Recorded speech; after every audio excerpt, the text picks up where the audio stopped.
सच में आप ईश्वर को हो या परमात्मा का प्रेम होने का एहसास करना चाहते हैं तो या तो ईश्वर को पूरी तरह नकार दो या पूरी तरह समर्पण हो जाओ। दोनों ही प्रकार से ईश्वर को जाना जा सकता है। जीवन जीते जीते एक समय ऐसा आता है कि क्या सच में ईश्वर है या ऐसे ही मान रहे हैं। हम अच्छे करते हैं, बुरा होता है। किसी का बुरा करने के चाह लेकर बुरा नहीं करते, फिर भी बुरा हो जाता है। सबको खुश करने की कोशिश करते हैं, पर कोई ना कोई दुखी होता ही है, कितना भी कोशिश करे। और हम ही दुखी हो जाते हैं सबको खुश करते करते। हमें अपना खुशी का तो पता ही नहीं होता है और हम सोचते हैं ये करने से अच्छा होगा, वो करने से अच्छा होगा। पूजा करते हैं, व्रत करते हैं, बहुत सारा नियम करते हैं, पर कुछ होता नहीं। जब बिगड़ना होता है तो बिगड़ता ही जाएगा। और देखते हैं कि जो जानबूझकर बुरा ही कर रहा है उसे हम खुश देखते हैं। बुरा करके मजे में जी रहा होता है, फिर हमें लगता है कि हमने किसी का बुरा नहीं चाहा, बुरा नहीं किया, पर ईश्वर क्यों हमारे साथ ही बुरा करता है। संसार में इतना बुरा हो रहा है, वो क्यों कुछ नहीं करता। बुरे लोग मजे में जीता है। जो किसी को छल नहीं करता, झूठ नहीं बोलता, उसके साथ ही क्यों बुरा होता है। लोग क्यों छल करते हैं, अजीब लगता है। फिर लगता है ईश्वर शायद है ही नहीं, हम ऐसे ही मान रहे हैं। हम कितना भी रो ले, पुकार लगा ले, पर वे दिखाई नहीं पड़ते। हम मर भी जाए तब भी उसको फर्क नहीं पड़ता। तब हम सोचते हैं ऐसा ईश्वर चाहिए ही क्यों। पता नहीं सबको लगता है या नहीं, पर मुझे लगा था जो कुछ भी नहीं कर सकता, ऐसा ईश्वर होने से या ना होने से क्या फर्क पड़ता है। ईश्वर को धन्यवाद भी क्यों दूं।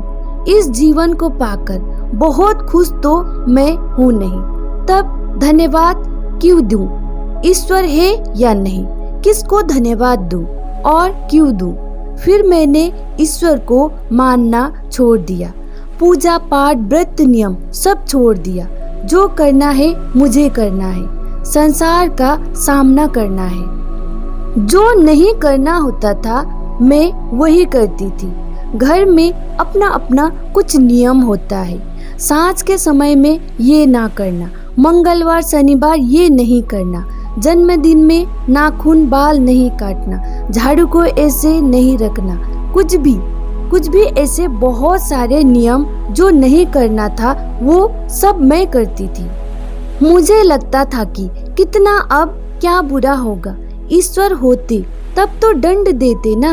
मुझे पता हो गया था ईश्वर तो है ही नहीं, वे कैसे कुछ करेंगे। जो दिखाई नहीं पड़ता था मैं उन्हें नहीं मानती थी, पर जो दिखाई पड़ रहा था मैं उन्हें जरूर धन्यवाद देती। मुझे लगा कि प्रकृति तो है, ये तो सच है, हवा है, हम सांस लेते हैं, पानी है, सबके लिए अन्न है, अग्नि है, आकाश है, सूर्य है। जो दिखाई पड़ता है उन्हें धन्यवाद देने लगी, क्योंकि दिखाई पड़ रहा है ये सब ना होता तो हम जीते कैसे। और जब प्रकृति कुछ करता है, विध्वंस कर देता है, जब भूकंप आता है, सुनामी आता है, तो किसके वश में है रोक पाने की क्षमता। मैं व्रत पूजा कुछ नहीं करती, बस प्रकृति को धन्यवाद देती। फिर मैंने जीवन से शिकायत करना छोड़ दिया। कुछ भी हो जाए अब रोना नहीं है। प्रकृति कितना शक्तिशाली है, ऐसे आगे बढ़ना है। मैं बोलती इस शक्ति के लिए धन्यवाद, इस निवाले के लिए धन्यवाद। फिर बोलने लगी इस जीवन के लिए धन्यवाद। मैंने इस संसार को एक प्रकार से समझ चुकी थी। मैं बहुत दुखी भी हुई और बहुत खुश भी। जब मैंने मांगना छोड़कर सामना करने लगी और बस धन्यवाद देने लगी, मैं बोलती इस दुख के लिए भी धन्यवाद, फिर कभी सुख भी आया जीवन में, उसके लिए भी बोलती धन्यवाद। बहुत गहरे तल पर दुखी हुई और बहुत गहरे तल पर सुखी भी हुई। मेरे जीवन में ईश्वर नाम का कोई शब्द नहीं था। मैं भूल भी चुकी थी, याद भी नहीं था। पूरी तरह ईश्वर नहीं है लगकर भूल चुकी थी। तब फिर कोरोना का समय आया, लॉकडाउन हुआ। फिर मुझे लगा दुखी हुई, खुशी हुई, फिर भी जीवन में क्या कमी है, जो कहीं गहरे तल पर असंतुष्टि है। क्या है संसार, हम क्या है, क्यों है, किस कारण से दुख पाता है मनुष्य? संसार में दुख झेलने के लिए आता है या क्यों जीवन मिलता है? मुझे लगा कि फिर ऐसा जीवन मिला तो मुझे नहीं चाहिए था जीवन। ऐसा नहीं कि मेरे पास पैसा नहीं है तो पैसा होगा तो खुश हो जाऊंगी, घूमना फिरना शॉपिंग करना ये होगा तो खुश हो जाऊंगी, ऐसा कुछ नहीं। ऐसा लगा कि जीवन तो एक दुख ही है। मुझे लगा कि जीवन में पैसा, बंगला, गाड़ी, ऐशो आराम, बड़े पद सब कुछ भी मिल जाए तब भी ऐसा जीवन नहीं चाहिए, क्योंकि संसार का नियम पता हो चुका था। सब लेन देन में चलता है, यहाँ सच में देने वाला कोई नहीं। जो कुछ देता है तो वे बहुत कुछ लेता भी है, क्योंकि खेल ही ऐसा है, सब कुछ लेन देन है। इतना तो लगा, फिर भी बेचैनी थी। जीवन मिला तो मिला क्यों, मैं किस लिए हूँ, कारण क्या है? तब मैंने मन में बोली, इस संसार को जो कोई चलाता हो, कोई शक्ति है या नहीं, मुझे कुछ नहीं पता। मुझे कभी तो लगता है संसार को जान लिया, पर मैंने कुछ जाना ही नहीं। फिर मैंने बोला कि मुझे कुछ भी नहीं पता, खुद के बारे में, संसार के बारे में मैं कुछ भी नहीं जानती। मुझसे जो होता है अच्छा बुरा जो भी, इस संसार को चलाने वाला जो कोई है सब तेरा। मेरा नाम बदनाम तेरा, मेरा सुख दुख तेरा, तुझे जो करना है कर, सब तेरा। मैं अच्छी हूँ या बुरी हूँ मैं भी तेरा। अब मेरा मुझ में कुछ नहीं, मुझसे अच्छा होता है वो भी तेरा, बुरा होता है वो भी तेरा। तब मैं धीरे धीरे एकदम शांत होने लगी। दिन ब दिन विचार कम होने लगा। फिर मैंने ध्यान शुरू किया। मैंने ध्यान के बारे में सुना था थोड़ा, तब काम भी नहीं था, लॉकडाउन था, तो सोचा ऐसे बैठ लेती हूँ। मुझे कुछ पता नहीं था। 2-3 दिन बैठा, कुछ नहीं हुआ। हिलती थी, मन में विचार आता था। मैंने अपनी सांसों पर ध्यान देने लगी। विचार आता जाता, ऐसे बैठने लगी। कुछ दिनों में ही ऐसा कुछ हुआ कि मैं चौंक गई।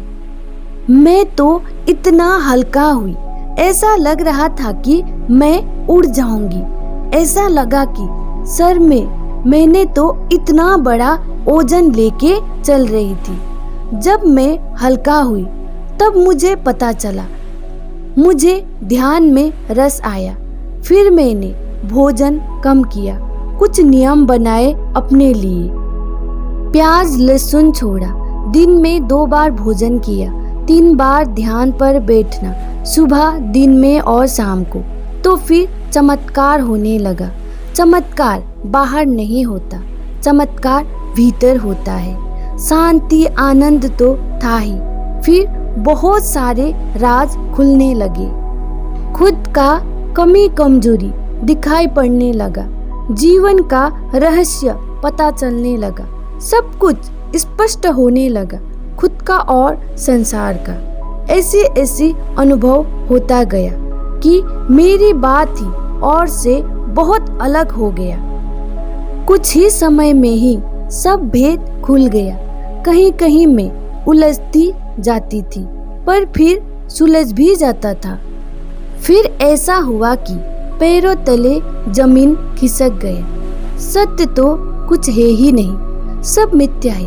ना कोई जाति, ना कोई धर्म, ना मनुष्य, ना पशु पंछी, ना कीट पतंग। जगत ही मिथ्या है, सब भ्रम है, मन का भ्रम। जब मन मिट जाता है तब ईश्वर कहो या शक्ति कहो या आत्मा, कुछ भी कहो, तब प्रकट होता है।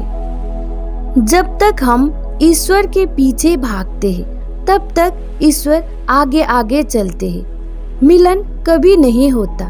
जब हम ठहर जाते हैं तब ईश्वर प्रकट हो जाते हैं। ये सारा जगत ईश्वर से ही भरा है, ईश्वर ही ईश्वर है, एक कोना भी खाली नहीं। ईश्वर अद्भुत है, उनका न वर्णन किया जा सकता है, न हम उन्हें देख सकते हैं। ईश्वर तो निराली है, निराकार, अरूप है, अचिंत्य है, कुछ है ही नहीं, शून्य है, पर सब कुछ है। सब में एक ही है, बस वो ही है, वो एक होकर ही अनेक है। अब तो हर जगह ईश्वर ही ईश्वर। मैं पूजा किसकी और कहाँ करूं?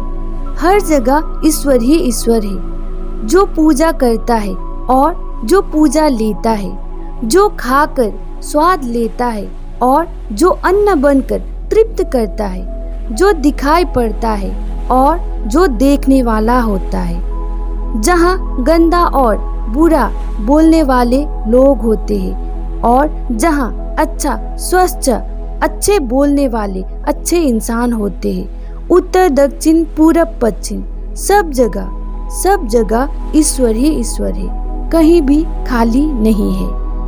अब मैं किस ओर मोड़ूं और किसकी पूजा करूं? सब ओर ईश्वर ही ईश्वर है, ईश्वरमय है।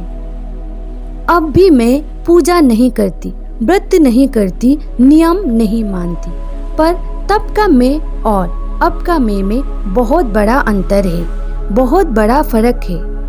तब मुझे लगता था ईश्वर है ही नहीं, क्यों मानूं? लेकिन अब मुझे पता है ईश्वर तो हर जगह मौजूद है, तो फिर मैं पूजा किसकी करूं?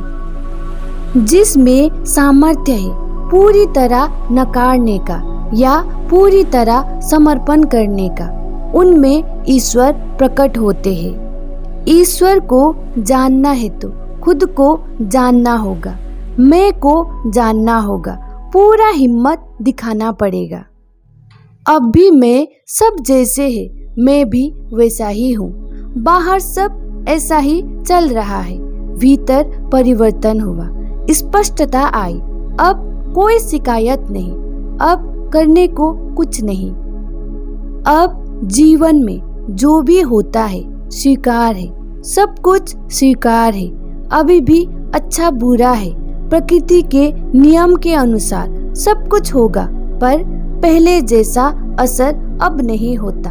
पहले ना जान के असर होता था, अब जानकर असर नहीं होता, क्योंकि सब स्वीकार है।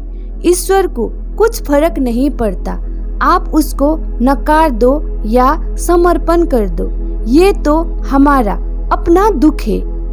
ईश्वर तो शांत है। हम अपने लिए या तो पूरा नकार के ईश्वर तक पहुँचे, ईश्वर को महसूस करे, या तो पूरा समर्पण करके।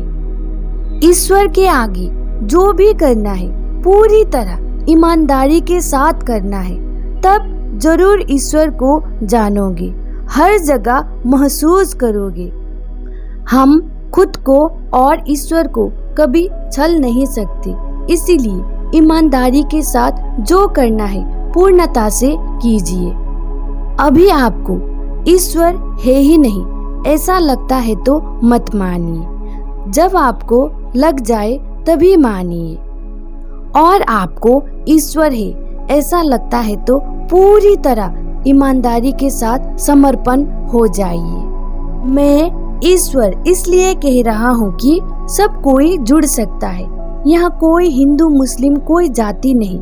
ईश्वर कहो, आत्मा परमात्मा, अल्लाह मौला, कुछ भी कहो, कुछ फर्क नहीं पड़ता। ईश्वर को कुछ भी फर्क नहीं पड़ता। पूजा करे हम ना करे, माने ना माने, कुछ भी फर्क नहीं पड़ता। वे तो शांत है, निश्चिंत है। फर्क तो हमें पड़ता है अपनी सुख दुख के कारण से। हम सबको दुखों से मुक्ति चाहिए, इसीलिए हमें ईश्वर चाहिए। ईश्वर को कुछ भी फर्क नहीं पड़ता। हम पूजा करें या ना करें, हम समर्पण करें या नकार दें। इसीलिए अपना रास्ता चुनिए और आगे बढ़िए। बहुत सारे ऐसे रास्ते हैं जो हम उन तक पहुंच सकते हैं, उन्हें महसूस कर सकते हैं।